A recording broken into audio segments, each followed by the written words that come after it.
کاتتان باش خوێندکارانی عزیز بابەتی ئەمڕۆمان سەبارەت بە سەرهەڵدانی بنەماکانی کەمالیزم و نووسینەوەی مێژووە لە تورکیا. طبعاً لە ساڵی 1930 بیرروباوەڕی کەمالیزم خرایە نێو پرۆگرامی پارتی گەلی کۆماری تورکیا باڵێ ئەو کاتەیە کە تاکە حزبی حکومڕان بوو لە تورکیا و ئەو بنەماکانی کەمالیزم چەندن، ئەنی 6 بنەمانە: جۆرانیەت یعنی تورکچەتی، کۆماریەت یعنی جمهوریەت، سێم علمانیەت، چوارەم نەتەوەپەرستی، پێنجەم میلیگەرایی، شەشەم شۆڕشجێری. تاوان هەر یەکێک لەوانش پێناسەی خۆی هەیە، با بڵێن مانای خۆی هەیە و مەبەست چیە لێرە لە مەسەلەی بڵێن علمانیەت چییە یان تۆڕانیەت چییە یا کۆماریەت چییە و إلى آخره. یان لێرەدا یەکەم علمانیەت بە مانای چ دەهات؟ بۆ مانای جاکردنەوەی دین و دەوڵەت نەبوو، بەڵکو داماڵینی هەموو ڕوخسارە تایبەتەکان بوو لە دەوڵەت و داخستنی هەموو تەکۆخانەقایەکان بوو و داخستنی هەموو مزگەوت و کڵێسایەکان بوو و زاڵبوونی دەوڵەت بوو بەسەر هەموو دامەزراوە ئاینەکان و پەنابردن بۆ ئەفسانەی مێژووی و برەو پێدانی بۆ ئەوەی کە نەتەوە خوازی بیستە جێگای چێ ئاین خوازی ئاوا بۆ شێوەی. ئەی کۆماریەت چ بوو؟ یان جمهوریەت کە لە ساڵی 1923 بە مەبدەئێکی ئەساسی دەوڵەتەکە دانرێت کە بڕی خلافەت ڕەت کرابەوە، جمهوریەت یان کۆماری لە شوێنی دانرابوو. بابەتی ئەوەی بڵێن سێم میلیگەرایی یان شەعبەویەت یان گەلپەرستی، ئەو چمانە هەیە مەفهومێک بوو لە پێش هەڵگرسانی شەڕی یەکەمی جیهانی بەو شێوە بوو. میلیگەرایی چە کە بەرژەوەندی نیشتیمانی لە پێش هەموو شتێکە، یعنی چۆن ڕەفزکردنەوەی چینایەتی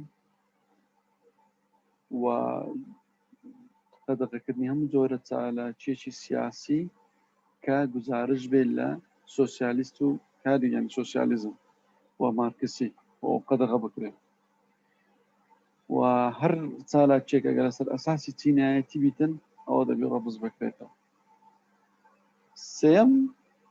چوارەم عەفوەن دەوڵەتداری بەمانای دەهات کە دەوڵەت سیادەی تەواوی هەبی لە کای ئابووری، واتە دەوڵەت سەروەر بیتن بەسەر بارودۆخی ئابووری دەوڵەتدا. پێنجەم نەتەوەگەرایی واتە نەتەوەپەرستی. نەتەوەپەرستی چییە؟ یعنی مەبەست لە ئەو نەتەوەپەرستایەتیە بوو کە نەتەوەی تورک لەسەر هەموو نەتەوەکانی ترە. اینجا چاکسازی طبعا لە هەندێک لە کتێبە کوردیەکان لە دەقەکان کە وەرجێدایە لە تورکی بەغەڵەت وەرجێدایە چاکسازی بە شۆڕەژێریان وەرجێرایە، ئەوە هەڵەیە. ئەڵێ چاکسازی بۆ مانای بکە گۆڕانکاری بەردەوام بێت بەڵام بەبێ بە پێی پێوەرەکانی دەوڵەت و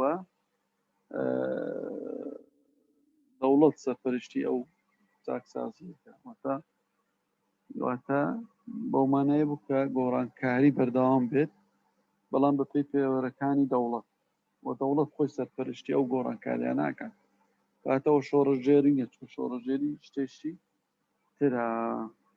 ئەمانە ینی بە کورتی بنەماکانی ینی بڵێن کەمالیزم بوون. طبعا ئەو خاڵانە لە مێژووی تورکیا بە تایبەتی دوایتر کە وەکو شیعار 6 تیرن، ئەوە 6 تیر داخلی بڵێن پرۆگرامەکانی خوێندن کرا هەر لە قۆناغی بنەڕەتی تاوەکو زانکۆ. حتا بەشێک با بڵێن لە لە زانکۆکان ئەوانێ ماستەر و دکتۆرەی تایبەتیان هەیە لەسەر مێژووی بڵێن شەڕەکانی سەربەخۆیی و وەکەمالیزم، ینی بەش تایبەتەیە یان پەیمانگای خوێنی باڵای تایبەتەیە لەو وارەدا بڵێن کاری لێکۆڵنەوە تا ئێستاش لەسەر ئەوانە ئەکەن. اینجا ئەوە طبعا بۆ ئایدۆلۆژیای دەوڵەت لە دەوڵەت شۆ خوار بووە، بڵێن هاتۆ خوارێ شۆڕ بووە لە بۆ چ لە بۆ قوتابخانەکان، لە بۆ ڕاگەیاندن، لە بۆ سوپا، لە بۆ ناو جڤاک، ینی کۆمەڵی ئەو کاتی تورکیا. و زۆر زار کەمالیزم بە ئاینی تورکیا وەسفەکرا، ینی هەروەها ئەوە لە ساڵی 1937 دەخرا ناو دەستوریش و بە چ بەناوبانگ بوو؟ ئاڵتی ئۆ، واتە شەش بنەمایەکە، شەش بنەمایەکەی دەوڵەتی تورکیای نوێ ئاڵتە ئوت، ینی شەش بنەمایەکە ئەوە بیتن. طبعا لەو کاتەدا لە تورکیا شتێک هات بۆ گۆڕێ، ینی بیر و باوەڕی خەڵکیان پڕکرده بوو لە کەسایەتی مستەفا کەمال ئاتاتورک. حتا لە ساڵی 1926 لەو کاتەوە لە هەموو شارەکانی تورکیا پەیکەری مستەفا کەمال ئاتاتورک دانرا. لە ساڵی 1934 خوێندنی بڵێن مێژووی شۆڕشی تورکیا بۆ وانەیەکی زۆرم لێ لە قوتابخانە و زانکۆکان.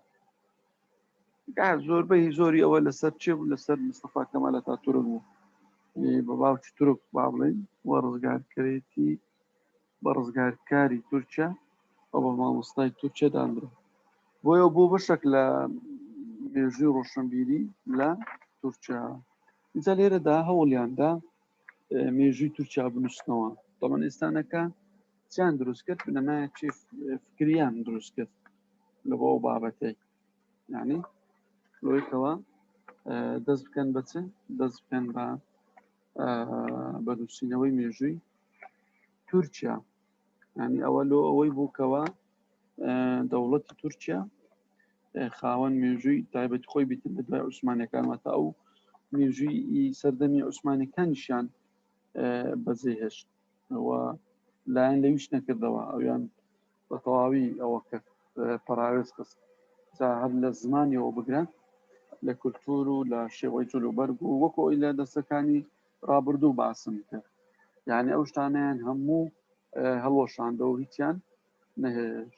کەواتە لێرەدا گەیشتنەوە قەناعەتێک کە دەبێت دەست بە نووسینەوەی مێژوو بکەن. لە ساڵی 1934 ڕێکخراوێکی ئەوەی دامەزران تورکی بە ناوی کۆڕۆمۆ ڕێکخراو کۆڕۆمۆ ئەنی ڕێکخراوی نووسینەوەی مێژووی تورکیان ئەوە کرد دامەزران. ئەو ڕێکخراوە بۆ سەرەتایەک لە بۆ نووسینەوەی مێژووی تورکیا. تەمان زایوە دەزان، ینی ئەوان زۆربەی زۆری شتەکانیان هەموو کردە تورکی، ینی باوە حتا مثلەن کات خۆی لە عێراقش کە مێژوو نووسراوە لە سەردەمی بەعەزدا سەد بەعەز نەیتوانی سۆمەرەکان کاتە عەرەب، بەڵکو تورکەکان زۆر پێش سەدامی ئەبا بڵێن بەعەز لە ساڵانی 1934 بەرەو سەرو سۆمەرەکانیشیان کردنە تورک. و لێرەدا ئەو نەمای نووسینەوەی مێژووی تورک لەسەر چ بوو؟ لەسەر ڕەهەندی تاکنەتەوە بوو، یەک نەتەوە مێژووکەی ئەنووسیەوە تا لەسەر ڕەهەندی پێکەوەشیان یا با بڵێن ڕەهەندی حەقیقی، ینی تاریخ چۆنە بڵێن ئەو ڕەهەندەی کە لە ڕووی ڕێبازی توێژینەوەی زانستی مێژووە لە قوتابخانەکان لە سەرانسەری جیهان لەسەری کۆکن لەسەر ئەو ڕەهەندە نەبوو، بەڵکو ڕەهەندێکی هەم نازانستی و هەم نامەنتقی و هەمیش تاکنەتەوەی یاخوا بڵێن لەسەر یەک تاک زمان ئەوانەتیکەی قبوڵ نەبوو. لە بۆیە حتا مێژوو زۆر کۆنەکانیشی ئەوە کردە بەشێک لە سەروەرەکانی خۆی. اینجا لێرەدا ئەوە بوو، ینی با بڵێن ئەو مێژوەی گشتان بە زۆر بەڵام بەمژ بە تورکی و گشتانی بەسەر هەموو قوتابخانە و زانکۆکان وەکو دەستێکی خۆڕەشنبیرکردنی لێهات. ینی هەتاوەکو ئێستاش ئەو جۆرە لە فەلسەفەی حکومڕانی لە بۆتە بەشێک لە فەلسەفەی خوێندن، لەناو فەلسەفەی خوێندن چێتە بەشێک لە فەلسفەی ناوجباچی تورکیە کەواتە شانە بە ئاسانی ئەوە ناکرێن بڵێن ناسە بڵێنەوە لە بۆیە دەور و تەسیرێکی زۆر نەرێنیانی هەبووە لەڕێ ئەو نووسینەوەی مێژووە بە شێوەیەکی تاک ڕەهەند و بە شێوەیەکەوە ئەوانی تری قۆبوڵ نییە جا و بابەتی نووسینەوەی مێژوو یا بەشێک لە تورکیا بوویتە ئێستا لەلایەن پسپۆڕانەوە وتە بەشێک لە تەحریفکردنی مێژوو ینی بە بڵێن بە لاڕێبردننی یان با بڵێن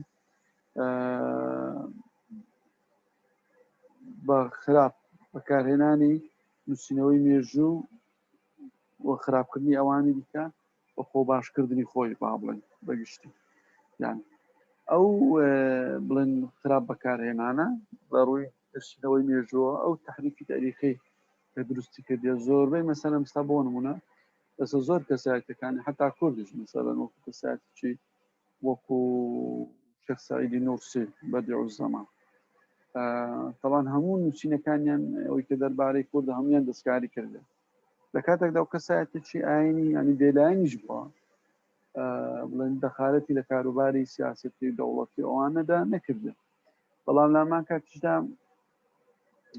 بڵێن ئەویان کردە دەستکاری بڵێن زۆربەی نووسینەکان و ئاخاوتنەکان و بەشێک لە مێژوەکەیان کەکردەوە تاوێتەوانی کە دەربارەی کوردە اینجا بۆیە ئەو شێوازی نووسینەوەی مێژوو لە تورکیا شێوازەکە تا ئێستا زاڵە حقیقەتەن ینی ئەوانی دیکەی قبول نیە تەنها خۆی قبوڵە ئەوە یەکە لە کێشەکان هەڵبەتە کۆمەڵێک هەند لە کەسایەتەکان لە نووسەرەکان لە مێژوو نووسەکانیان کە بە ئینسافەوە بڵێن باس بە ڕۆڵی پێکاتەکانی ناو تورکیا چ لە مێژوودا چ لە ڕابردووی دەوڵەت عوسمانی چ لە ئێستا و چ لەو کاتیش کە سەردەمی بڵێن دوای بنیاتنانی دەوڵەتی نوێی تورکیا بۆ بەتایبەتی لە شەڕی ئیستقلال ئەم بابەتە ینی زیاتر گفتوگۆی زۆر هەڵەگرێ و شاعری زیاتر لێکدانەوە و بڵێن تێفکرینە بەتایبەتی لە هەم لە کاتی گفتوگۆی زانستیدا